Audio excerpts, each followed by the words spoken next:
ഞാൻ ഒന്നുകൂടി നോക്കിയത് AI ആണോ അതോ റിയൽ ആണോ നോക്കിയതിന്റെ റിയലാ. നമ്മളിങ്ങനെ അന്തം വിട്ടിരുന്നു. വളരെ എഡ്യൂക്കേറ്റഡ് ആയിട്ടുള്ള കേന്ദ്രമന്ത്രിയായിരുന്ന, ടെക്നോളജിയൊക്കെ നന്നായി ഉപയോഗിക്കുന്ന ഒരു പ്രമുഖ ദേശീയ രാഷ്ട്രീയ നേതാവാണ് ഇത് പറയുന്നത്. ഞാൻ നമ്മുടെ അഡീഷണൽ ചീഫ് സെക്രട്ടറി ഇവിടെ അവതരിപ്പിച്ച കണക്ക് ശ്രദ്ധിക്കുകയായിരുന്നു. 11 കോടിയാണ് ഒരു വർഷം OP. നമ്മുടെ നാട്ടിലെ വാട്സപ്പ് യൂണിവേഴ്സിറ്റിക്കാർ നാളെ പറയാനിടയുള്ളത് 3 കോടി കൂടുതലല്ലേ കേരളത്തിൽ ജനസംഖ്യയുള്ളൂ, പിന്നെ എങ്ങനെയാ 11 കോടി OP വന്നതെന്നായിരിക്കും അടുത്ത പ്രചാരവേല വരാനിടയുള്ളത്. ഈ 3 കോടി ജനങ്ങൾ ഒരു വർഷം പലതവണ OPയിൽ വരുന്നതാണ് ഈ 11 കോടി. ഞാൻ ഇത് പറയാൻ കാരണം ഇന്ന് വളരെ കൗതുകകരമായ ഒരു വീഡിയോ കാണുകയുണ്ടായി. ഞാൻ ഒന്നുകൂടി നോക്കിയത് AI ആണോ അതോ റിയൽ ആണോ നോക്കിയതിന്റെ റിയലാ. കേരളത്തിലെ ഒരു കേന്ദ്രമന്ത്രി ആയിരുന്നയാൾ, വളരെ എഡ്യൂക്കേറ്റഡ് ആയിട്ടുള്ള ഒരാൾ, അദ്ദേഹം പറയുകയാണ്, ഡോക്ടർ ബീനാവിന്റെ അമൃതയുടെ സാന്നിധ്യമുണ്ട് ഇവിടെ, പറയുകയാണ് ഇൻഫാന്റ് മോർട്ടാലിറ്റി റേറ്റ് 5 എന്നുള്ളത് ചിലർ അഭിമാനപൂർവ്വം പറയുന്നുണ്ട്. എന്താ അതിന് കാരണം? അതിന് കാരണം ഈ കുട്ടികൾ, അത് ചെറുപ്പക്കാരാണല്ലോ കുഞ്ഞുങ്ങളെ ഉൽപ്പാദിപ്പിക്കുന്നത്, അവരെല്ലാം വിദേശത്തേക്ക് പോവാണ്. ഏറ്റവും കൂടുതൽ ചെറുപ്പക്കാർ കേരളത്തിൽ നിന്ന് വിദേശത്തേക്ക് പോകുന്നു. അപ്പൊ ആ കോണ്ടെക്സ്റ്റിൽ നോക്കുമ്പോ സ്വാഭാവികമായിട്ട് ഇൻഫാന്റ് മോർട്ടാലിറ്റി റേറ്റ് കുറയില്ലേ?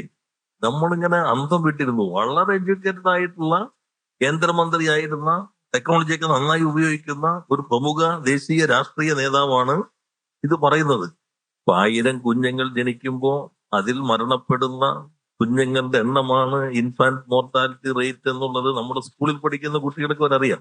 അതാണ് ഈ 5 നിൽക്കുന്നത്. അതിന് പകരം ജനിക്കുന്ന കുട്ടികളുടെ എണ്ണം കേരളത്തിൽ കുറയുന്നു.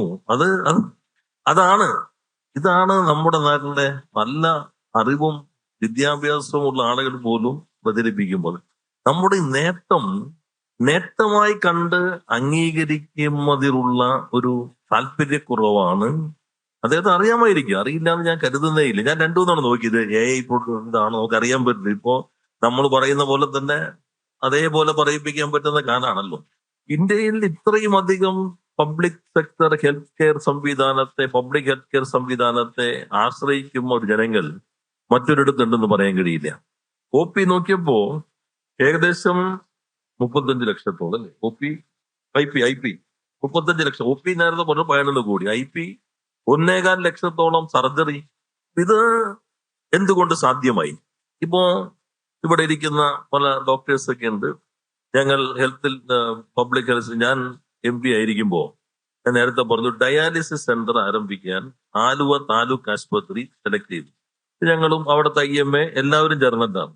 അന്ന് കേരളത്തിലെ മെഡിക്കൽ കോളേജിൽ അല്ലാതെ ഒരിടത്തും ഡയാലിസിസ് ഇല്ല. ജനറൽ ഇല്ല, ജില്ലാ ആശുപത്രി ഇല്ല. അന്ന് ഹെൽത്തിന്റെ ചുമതല വഹിച്ചിരുന്ന വളരെ പ്രധാനപ്പെട്ട ഉദ്യോഗസ്ഥരുണ്ട്. MP ഇത് തുരുമ്പുപിടിച്ച് പോകുള്ളൂ, വെറുതെ സാഹസത്തിന് നിൽക്കണ്ട. അന്നത്തെ മന്ത്രി ശ്രീമതി ടീച്ചറാണ്. അവരുടെ ഇച്ഛാശക്തിയിലാണ് അന്ന് അംഗീകാരം നൽകിയത്. ഇപ്പോ 10-28 മെഷീനുള്ള മികച്ച ഡയാലിസിസ് സെന്ററാണ് ആലുവയിൽ. പിന്നെ ഞങ്ങൾ എറണാകുളത്ത് ആരംഭിച്ചു. അന്നൊരു കാര്യം ഞങ്ങൾ പറഞ്ഞു, ഡയാലിസിസ് സെന്റർ ഇങ്ങനെ പബ്ലിക്കിൽ തുടങ്ങിയാൽ പ്രൈവറ്റിൽ റേറ്റ് കൺട്രോൾ ചെയ്യാൻ പറ്റും. അടുത്തൊരു റേഷൻ കട ഉണ്ടെങ്കിൽ, അല്ലെങ്കിൽ സിവിൽ സപ്ലൈസിന്റെ സ്റ്റോർ ഉണ്ടെങ്കിൽ പൊതു മാർക്കറ്റിന്റെ വില അതിന് ചുറ്റേ കറങ്ങുള്ളൂ. ഇപ്പൊ ഡയാലിസിസിന് പൊതുവെ റേറ്റ് കൂടിയിട്ടില്ല പ്രൈവറ്റ് ആശുപത്രികളിലൊന്നും. എല്ലാ താലൂക്ക്, ഞാൻ ഇന്നലെ കോതമംഗലത്ത് 9 ഉദ്ഘാടനമായിരുന്നു. രാവിലെ 5 ഉദ്ഘാടനം തൃശ്ശൂര്, അത് കഴിഞ്ഞ് 9 ഉദ്ഘാടനം കോതമംഗലം. ഒന്നും കല്ലിടലല്ല കേട്ടോ, എല്ലാം ഉദ്ഘാടനം. അതില് കോതമംഗലത്ത് ഡയാലിസിസ് സെന്ററാണ്. എല്ലാ താലൂക്ക് ഹോസ്പിറ്റലിൽ ഇപ്പോ ഡയാലിസിസ് സെന്ററായി. കാത്തലാം ജനറൽ ആശുപത്രിയിൽ കൊണ്ടുവരുമ്പോ തന്നെ ഡോക്ടറൊക്കെ അന്നത്തെ കാലം ഓർമ്മയുണ്ടാവും. അതുപോലെ നമ്മൾ ദിനാക്ക MRI കൊണ്ടുവരാന്ന് പറഞ്ഞൊരു അത്ഭുതമായിരുന്നു. ഞങ്ങളൊക്കെ നേരിട്ടാണ് ഈ കമ്പനികളൊക്കെ ആയിട്ട് ചർച്ച ചെയ്ത് പരമാവധി കാശ് കുറച്ച്, അന്ന് ഗവൺമെന്റ് പണം മുടക്കിയിട്ടല്ല ഇതൊന്നും. ഇന്നിപ്പോ ഇവിടെ തന്നെ എത്ര സ്കാനിങ് മെഷീനായി? 18 scanning machine. അവിടെ ഞാൻ ക്യാൻസർ റിസർച്ച് സെന്ററിൽ പോയി, ഡോക്ടർ ബാലഗോപാൽ കൂടി ഉണ്ടാവും. അവിടെ AI സംവിധാനത്തിലാണ്. ഇവിടെയും അതേ സംവിധാനം, ഏറ്റവും അഡ്വാൻസ്ഡ് ആണ് ഇവിടെ. അപ്പൊ നേരത്തെ ഒരു 10 കൊല്ലം മുമ്പ് ഒരാൾ ആൻജിയോപ്ലാസ്റ്റ് വേണ്ട, ആൻജിയോഗ്രാം ചെയ്യാൻ ഗവൺമെന്റ് സംവിധാനത്തിൽ പോയിരുന്നില്ല. കാരണം അവിടെ സൗകര്യമില്ല. ഡയാലിസിസ് ചെയ്യാൻ ഈ അപൂർവ മെഡിക്കൽ കോളേജിലോ അല്ലെങ്കിൽ ഈ അപൂർവമായ സ്ഥലത്തെ പോകാൻ പറ്റുമായിരുന്നുള്ളൂ. ഇപ്പോ ഇവിടെ ശേർഷയുണ്ട്, ഡോക്ടർ ശേർഷ പുതിയ DMO. അദ്ദേഹം ജനറൽ ആശുപത്രിയുടെ സൂപ്രണ്ടായിരുന്നു ശേർഷ. ഹൃദയം മാറ്റിവെക്കുന്ന ശസ്ത്രക്രിയ ഇന്ത്യയിൽ നടത്താൻ സൗകര്യമുള്ള ഏക ജനറൽ ആശുപത്രിയാണ് എറണാകുളത്ത് ഇന്ത്യയിൽ. എല്ലാ സൗകര്യങ്ങളും നമ്മുടെ പൊതു സംവിധാനത്തിലേക്ക് വരികയാണ്. ഇവിടെ ഇപ്പോ മെഡിക്കൽ കോളേജിൽ ഞാൻ നോക്കിയപ്പോ 286.66 കോടി രൂപയാണ് 8 നിലകളിലുള്ള 683 ബെഡുകളുള്ള 8.27 ലക്ഷം ചതുരശ്ര അടിയുള്ള ഈ കെട്ടിടത്തിന്റെ നിർമ്മാണത്തിന് കിഫ്ബി വഴി അനുവദിച്ചത്. ഇത് കൂടാതെ 45.89 കോടി രൂപ എക്യുപ്മെന്റ്സ് വാങ്ങിക്കാൻ ഈ സ്കാനിങ് മെഷീൻ ഉൾപ്പെടെയുള്ള CT സ്കാൻ 256 ലൈസ് ആണ്. തരക്കേടില്ലാതായിരിക്കും. ഇവിടെ 2 ആളുകളൊക്കെ ഇരിപ്പുണ്ട്. Full room digital x-ray 17 dialysis machine പുതുതായിട്ട് ഇപ്പൊ ഇതിന്റെ ഭാഗമായി വാങ്ങിയിട്ടുണ്ട്. CSST മോഡുലാർ ഓപ്പറേഷൻ തിയേറ്റർ 9 എണ്ണം ഈ ബ്ലോക്കിൽ വരുന്നുണ്ട്. പിന്നെ ബ്ലഡ് ബാങ്ക് ഉണ്ട്, ലാബ് ഉണ്ട്, RO plant, CSST, power laundry, ഇങ്ങനെയുള്ള എല്ലാ സൗകര്യങ്ങളും. പിന്നെ 800 വണ്ടി പാർക്ക് ചെയ്യാം, 800 വാഹനങ്ങൾ പാർക്ക്. ഇപ്പോ പണ്ട് ജനറൽ ആശുപത്രിയിൽ വരുന്ന അല്ലെങ്കിൽ മെഡിക്കൽ കോളേജിൽ വരുന്നവര് നടന്നും ബസ്സിൽ തൂങ്ങിയിട്ടായി. ഇപ്പോ ബെൻസിൽ വരുന്നവരുണ്ട്. വണ്ടി അങ്ങനെ ഒതുക്കിയിട്ടിട്ട് നേരെ അങ്ങോട്ട് വരും. എന്നുവെച്ചാൽ എല്ലാ സാമ്പത്തികമായിട്ടുള്ള കഴിവുള്ളവരും പബ്ലിക് സെക്ടറിലേക്ക് വരുന്നുണ്ട്. സൗജന്യമായി ചികിത്സ നൽകുന്ന കണക്കുകളൂടെ സൂചിപ്പിക്കുകയുണ്ടായി. അപ്പോൾ നല്ല രീതിയിൽ ഈ പ്രവർത്തനങ്ങൾ നമുക്ക് മുന്നോട്ട് കൊണ്ടുപോകാൻ കഴിഞ്ഞു. Gynaecology, paediatric surgery, physical medicine, rehabilitation, nephrology, urology, cardio thoracic and vascular surgery, neurology and neuro surgery, radiology, transfusion medicine, dental, maxillo facial, periodontics, ഇങ്ങനെ വിവിധ വിഭാഗങ്ങൾ. പിന്നെ കാഷ്വാലിറ്റി, മനോഹരമായ കാഷ്വാലിറ്റിയാണ്. ICU തന്നെ ഈ ജനിച്ച് വീഴുന്ന കുഞ്ഞുങ്ങൾക്കുള്ള പ്രത്യേകമായിട്ടുള്ള ICU ഉണ്ട്. ഞാൻ കഴിഞ്ഞ ദിവസം വന്നതെല്ലാം സന്ദർശിക്കുകയുണ്ടായി. മാത്രമല്ല ഈ കുഞ്ഞുങ്ങളെ കൊണ്ടുപോകാൻ പ്രത്യേകം നേരത്തെ എടുത്ത് ഓടാണല്ലോ, ഇതിന് പകരം എല്ലാ വെന്റിലേറ്റർ ഉൾപ്പെടെ ചെറിയ കുഞ്ഞുങ്ങളെ അങ്ങോട്ടും ഇങ്ങോട്ടും കൊണ്ടുപോകാനുള്ള സൗകര്യം അതെല്ലാം നമ്മുടെ മെഡിക്കൽ കോളേജിൽ വന്നിരിക്കുകയാണ്. എറണാകുളം ജില്ലയ്ക്ക് നേരത്തെ ഉണ്ടായിരുന്ന കുറവ്, ഒരു അപകടം വന്നാൽ ഹെഡ് ഇഞ്ചുറി ആണല്ലോ കൂടുതൽ വരിക. അപ്പൊ അതിന് ന്യൂറോ സർജറി നമുക്ക് ഉണ്ടായിരുന്നില്ല.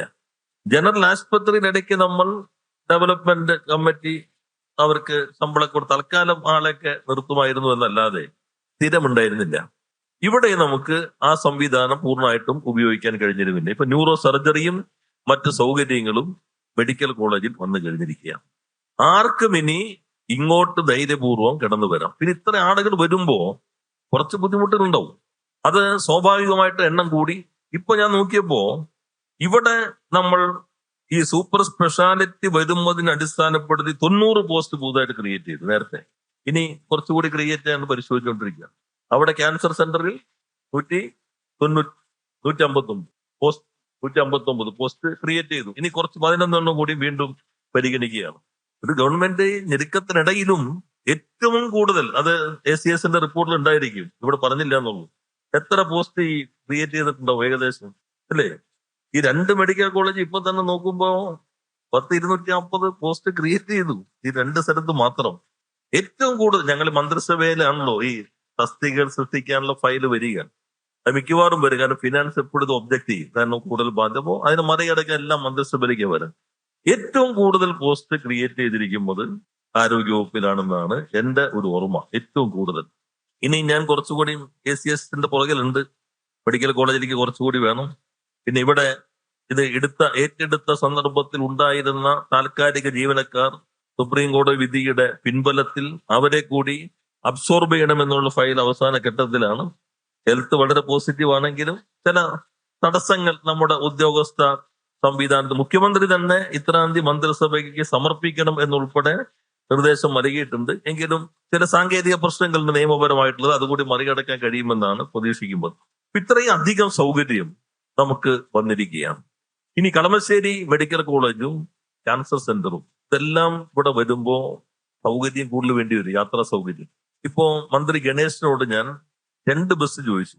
കാരണം ഈ ക്യാൻസർ സെന്റർ എന്ന് പറഞ്ഞാൽ കളമശ്ശേരിയുടെ ആണെന്ന് നമ്മൾ പറയാമെങ്കിലും അത് പാലക്കാട്, തൃശ്ശൂര്, മലപ്പുറം അതുപോലെ എറണാകുളം, കോട്ടയം, ഇടുക്കി ഇത്രയും ജില്ലകൾക്ക് വേണ്ടിയുള്ളതാണ്. അപ്പൊ ഒരു ബസ് പാലക്കാടെന്നും ഒരു ബസ് കട്ടപ്പനയെന്നും വേണം. അപ്പൊ കട്ടപ്പനയെന്ന് വരുമ്പോഴുള്ള സൗകര്യം നമ്മുടെ കിഴക്കൻ മേഖല കോതമംഗലം, പെരുമ്പാവൂർ ഒക്കെ കയറി അവർക്കും കൂടി എത്താം. അദ്ദേഹം അപ്പം തന്നെ ഒരെണ്ണം അനുവദിച്ചു. അതിപ്പോ കട്ടപ്പനയിലേക്കുള്ള ബസ്സാണ് ഇപ്പൊ ഞാൻ ഫ്ലാഗ് ഓഫ് ചെയ്തത്. അതിന് ബഹുമാനായ ഗതാഗത വകുപ്പ് മന്ത്രിയോട് പ്രത്യേകം നന്ദി രേഖപ്പെടുത്തുകയാണ്.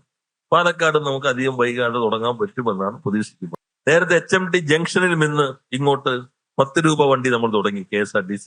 അത് കഴിഞ്ഞ് മെട്രോ ഫീഡർ ബസ് ഇവിടെ നിന്ന് ആരംഭിച്ചു. ഇത് കൂടാതെ ഗ്രാമവണ്ടി ഏലൂരിന്റെ ഈ വഴി പോകുന്ന രൂപത്തിൽ അത് ക്രമീകരിച്ചു. ഇപ്പൊ ആവശ്യത്തിന് യാത്രാ സൗകര്യങ്ങൾ നമുക്ക് മെഡിക്കൽ കോളേജിൽ വന്നു. ഇപ്പൊ ക്യാൻസർ സെന്ററും മെഡിക്കൽ കോളേജും വരുന്നത് കൂടാതെ ഇവിടെ അപ്പുറത്ത് അദാനിയുടെ ലോജിസ്റ്റിക് പാർക്ക് വരികയാണ്, 70 ഏക്കർ. ആദ്യത്തെ മുഖ്യമന്ത്രി കല്ലിട്ടുള്ളൂ. ആദ്യത്തെ ഉദ്ഘാടനത്തിന് ഏകദേശം സജ്ജമായി.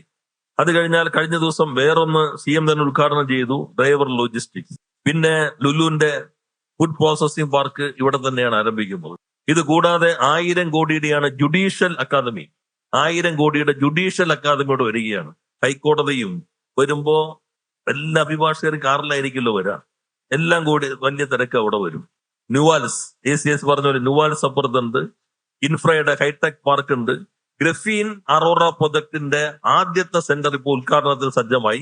മാർച്ചോടുകൂടി അത് 65 കോടിയുടെ ഗ്രഫീൻ ഭാവിയിലെ മെറ്റീരിയൽ ആയിട്ടാണ് കണക്കാക്കുന്നത്. ഇത് കൂടാതെ ഇന്നോവേഷൻ സെന്റർ 95 കോടിയുടെ അത് ഉദ്ഘാടനത്തിൽ സജ്ജമായി. അപ്പോ ഈ റോഡ് പോരാതെ വരും. അതുകൊണ്ട് HMT ജംഗ്ഷൻ ഇങ്ങോട്ടുള്ള റോഡ് 4 വരിയാക്കി വീതി കൂട്ടാനുള്ളത് ഇപ്പോ 6 വരി വേണ്ടി വരും ഭാവിയിൽ. അത് പരിശോധനയ്ക്ക് വേണ്ടി ഇപ്പോ നൽകുകയാണ്. അതേപോലെ തന്നെ മെട്രോ ഭാവിയിൽ ജുഡീഷ്യൽ സിറ്റി വഴി ഇങ്ങോട്ട് കയറുന്നതിനുള്ള പഠനവും നടത്താൻ അവരോട് ആവശ്യപ്പെട്ടിട്ടുണ്ട്. സീപോർട്ട് എയർപോർട്ട് റോഡ് 23 വർഷം അനങ്ങാതെ കിടന്നതാണ്. മാർച്ച് 3 ഇന്ന് ലാസ്റ്റ് ഡേറ്റ് ആണ് ടെൻഡറിന്റെ. അത് കഴിഞ്ഞാൽ അതിന്റെ നിർമ്മാണം തുടങ്ങും. നിർമ്മാണം തുടങ്ങുമ്പോൾ സീപോർട്ട് എയർപോർട്ട് HMT റോഡും ചേരുന്നിടത്തൊരു കുപ്പിക്കഴുത്ത് വരും. അവിടെ ഒരു ഫ്ലൈ ഓവർ വേണമെന്ന് നമ്മൾ കണ്ടിട്ടുണ്ട്. അപ്പൊ നല്ല മാറ്റം ഈ മേഖലയിലെ ഈ കണക്ടിവിറ്റിയിലും വരാൻ പോവുകയാണ്.